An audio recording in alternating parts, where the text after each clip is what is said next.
Pour les amateurs de théâtre, le Comédie se poursuit. Ce soir, on vous parle d'Algorithme, une pièce qui traite d'un sujet ô combien d'actualité, celui des réseaux sociaux et de l'intelligence artificielle. Laurent Pirotte a assisté à une représentation à la salle Lucé-Langenier. Max, diminutif de Maxime, mais parce qu'elle est libre Max de s'appeler comme un garçon.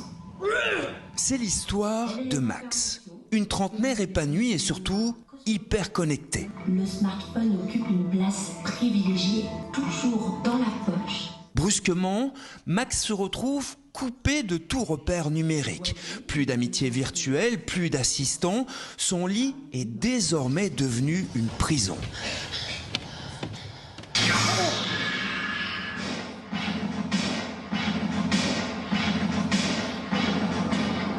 Algorithme, une expérience visuelle et sonore unique. Une thématique d'abord angoissante, à la Black Mirror, mais qui pose les bonnes questions à la fin.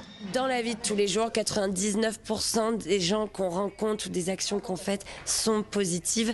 Donc je garde l'espoir. Et si tout le monde se remet sur qu'est-ce qu'Internet à la base et tenter de reprendre le contrôle, d'essayer de prendre conscience, d'arrêter de se faire manipuler, de un peu lâcher. Est-ce qu'on peut se dire que c'est possible ?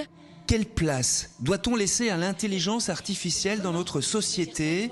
Le public est partagé.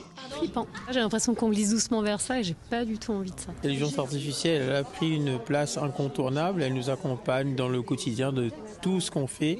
Et le milieu du spectacle vivant, le théâtre, tôt ou tard, sur certains, c'était prévisible que ça ferait partie intégrante de la scénographie, du jeu.